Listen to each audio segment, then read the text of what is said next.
the World Health Organization has issued a formal notification regarding a significant public health event in the South Atlantic, where a cluster of severe respiratory illnesses aboard a Dutch-flagged cruise ship has been laboratory confirmed as Hantavirus.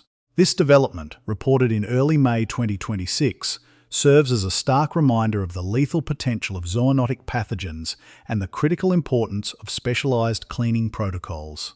Public health officials are highlighting a specific, high-risk behavior that often precedes infection: the use of dry cleaning methods, such as a simple dry cloth or a broom, in areas where rodents have been present. While a dry cloth is a standard tool for household maintenance, in the context of hantavirus, it can effectively become a mechanism for self-harm. This is because hantaviruses are not typically transmitted through a bite, but through the inhalation of aerosolized particles.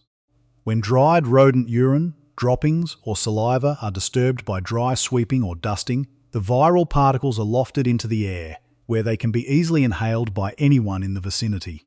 +4, the current outbreak involves the Andes virus, a specific strain of hantavirus native to South America, which is unique for its documented, though rare, ability to spread through person-to-person contact. As of the latest reports, at least 8 cases have been identified, including 3 fatalities, representing a case-fatality ratio of approximately 38%. This high mortality rate is consistent with historical data for hantavirus pulmonary syndrome, or HPS, a severe respiratory disease that begins with flu-like symptoms but can rapidly progress to life-threatening respiratory failure. The geographic scope of this incident is broad, with passengers from 23 different nationalities affected, including individuals from the United Kingdom, the Netherlands, Germany, and several other European Union member states. The situation began to unfold on May 2, 2026, when the United Kingdom's national IHR focal point notified the WHO of a cluster of severe acute respiratory illness among passengers who had recently disembarked or remained on board the vessel. +1 chapter understanding the biology of the virus is essential for grasping the level of risk. Hantaviruses belong to the family Bunyaviridae and are carried by various rodent species which act as natural reservoirs. These rodents do not show signs of illness themselves but shed the virus throughout their lives. In the Americas, the primary concern is hantavirus pulmonary syndrome, whereas in Eurasia, the virus more commonly manifests as hemorrhagic fever with Raynaud syndrome, or HVARS. The transition from a seemingly healthy individual to a patient in critical condition can happen with alarming speed. After an incubation period that can last from 1 to 6 weeks, the initial symptoms, fever, muscle aches and fatigue, often lead patients to believe they have a common viral cold. However, the subsequent phase is characterized by the sudden onset of shortness of breath as the lungs fill with fluid, a condition known as non-cardiogenic pulmonary edema. This script will further examine the clinical developments and the international response to this evolving situation. The international response to the cruise ship cluster has triggered a massive logistical and diagnostic effort coordinated by the World Health Organization and the European Centre for Disease Prevention and Control. Following the initial notification on May 2, 2026, health agencies moved quickly to isolate the suspected cases and begin the process of laboratory verification. Confirmation of the Andes virus was achieved through highly specific molecular testing, including polymerase chain reaction, or PCR, and genetic sequencing. These tests are essential because the early clinical presentation of hantavirus is notoriously non-specific, making it difficult to distinguish from other respiratory pathogens without advanced laboratory intervention. As of May 8, 4 patients remain hospitalized across multiple jurisdictions, 1 in an intensive care unit in Johannesburg, South Africa, 2 in the Netherlands, and 1 in Zurich, Switzerland. +2. The epidemiological investigation has focused on tracing the movements of the 149 people who were on board the vessel. This includes 34 passengers and crew members who had already disembarked before the severity of the cluster was fully realised. Contact tracing has extended to St. Helena and South Africa, particularly targeting individuals who shared a flight with one of the confirmed cases. The global health community is particularly concerned with the potential for secondary transmission. While most hantaviruses are strictly zoonotic, meaning they only jump from animals to humans. The Andes virus strain identified in this outbreak has a history of limited human-to-human transmission, typically occurring among close contacts or within healthcare settings where stringent infection control measures are not followed. Plus One officials are currently contrasting the verified laboratory data against the symptoms reported by the symptomatic passengers. The clinical progression observed in this cluster includes fever, gastrointestinal distress, and a rapid decline into pneumonia and acute respiratory distress syndrome. At least 4 of the 7 early cases progressed to shock within a short time frame. The World Health Organization has categorized the risk to the general global population as low, but the risk to the specific cohort of passengers and crew on the ship is considered moderate. This assessment is based on the closed environment of the vessel and the ongoing monitoring of those who may have been exposed to the same environmental source. Currently, the source of the initial rodent exposure on the Dutch-flagged ship remains under investigation, as the vessel's sanitation and maintenance records are being scrutinised by maritime and health authorities to determine where the breach in rodent control occurred. Prevention and rigorous environmental management remain the primary defences against hantavirus, as there is currently no widely approved vaccine or targeted antiviral therapy for the disease. Public health guidance is explicit. If you suspect the presence of rodents, the most dangerous action you can take is to attempt to clean the area using dry methods.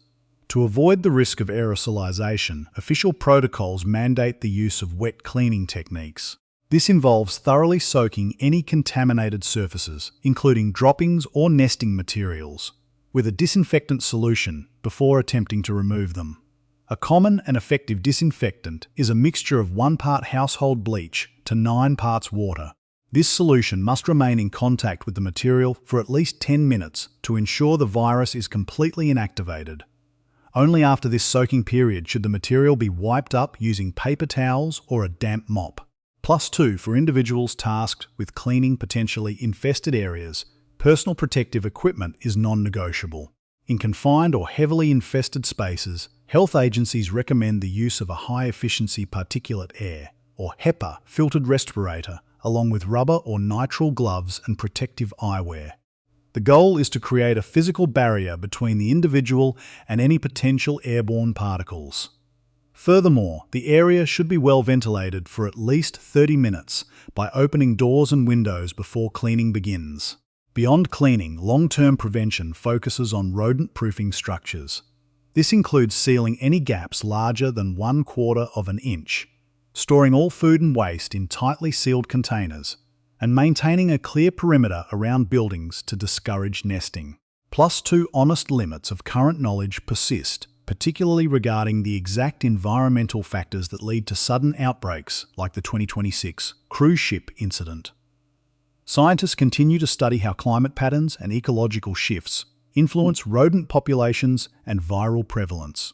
While the international response has been swift, the long incubation period of hantavirus means that surveillance must continue for at least 45 days after the last known exposure to ensure no further cases emerge. For now, the global health community remains on high alert, emphasizing that awareness of proper cleaning methods is the most effective tool in preventing future fatalities. Viewers are encouraged to follow official health department updates for further developments on this situation.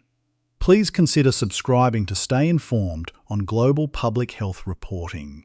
The laboratory sequence for identifying a hantavirus infection is an intensive, tiered process that typically begins only after a patient presents with severe, often non-specific symptoms. Because the early stages of hantavirus pulmonary syndrome, or HPS, mimic common influenza or even the early stages of COVID-19, diagnostic confirmation relies on the detection of specific viral markers. Health agencies, such as the Centers for Disease Control and Prevention, or CDC, and its Specialized Viral Special Pathogens branch, utilize enzyme-linked immunosorbent assays, known as ELISA, to identify IgM antibodies. These antibodies are a critical marker because they signify a current or very recent infection. This is frequently followed by RT-PCR, or reverse transcription polymerase chain reaction, which can detect the presence of viral RNA in blood or tissue samples. In many cases, immunohistochemistry, or IHC, is used on lung tissue during post-mortem examinations to confirm the presence of hantavirus antigens within the endothelial cells, which are the primary targets of the virus. The core of the public health warning regarding the use of a simple dry cloth lies in the specific physics of aerosolization. While the virus itself is an enveloped virus in the family Bunyaviridae and is relatively fragile outside a host, it is highly stable when encased in the protein-rich matrix of dried rodent urine, droppings, or saliva. When a dry cloth or a broom is used to sweep a contaminated area, the physical force breaks this dried biological matter into microscopic droplets or dust particles. These particles are often smaller than 5 μm in diameter.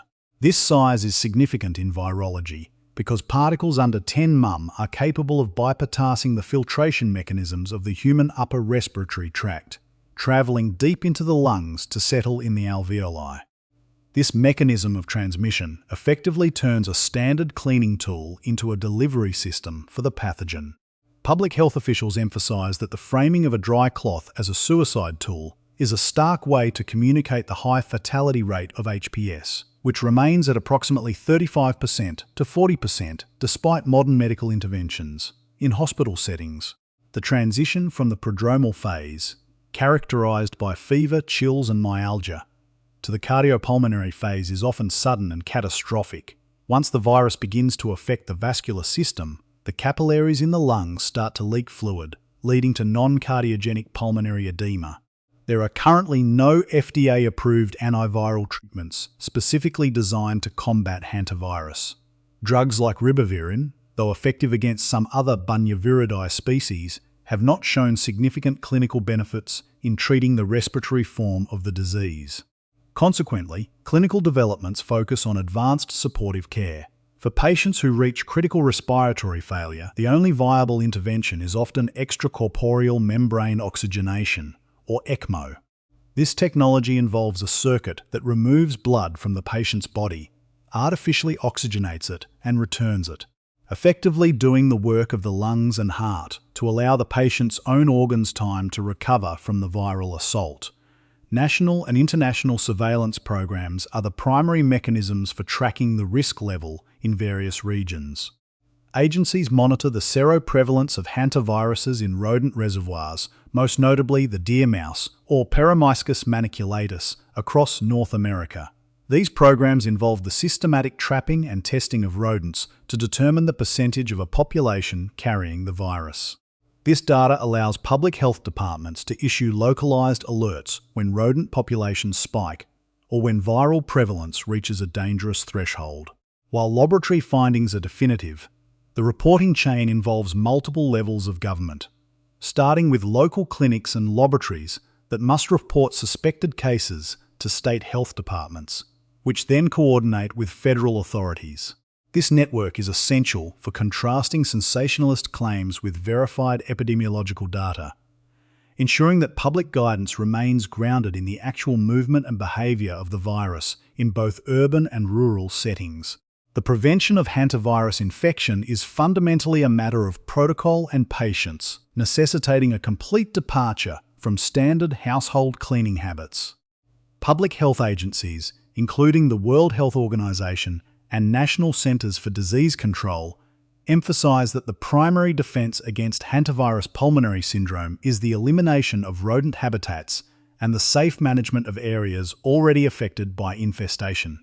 The most critical takeaway for the public is the absolute prohibition of dry cleaning methods. Because hantavirus particles are effectively glued to dust by dried proteins in rodent excreta, using a vacuum, a broom, or a dry cloth creates a high-velocity airstream that lofts these pathogens into the breathing zone. To counter this, the wet cleaning protocol is the global gold standard. Before any cleaning begins, the spaces must be ventilated for at least 30 minutes by opening all available doors and windows to dilute any existing airborne concentrations. The chemical defense begins with a disinfectant solution, typically a mixture of 1 part household bleach to 9 parts water, creating a 10% sodium hypochlorite solution. This mixture must be sprayed generously over any suspected rodent droppings, nests, or urine until the material is completely saturated. This saturation serves a dual purpose. The bleach inactivates the virus by disrupting its lipid envelope, and the moisture binds the particles together, preventing them from becoming airborne. Crucially, the solution must remain in contact with the material for at least 10 minutes before it is touched. Only after this incubation period should the area be wiped down using paper towels, which must then be double-bagged and disposed of in secure outdoor waste containers.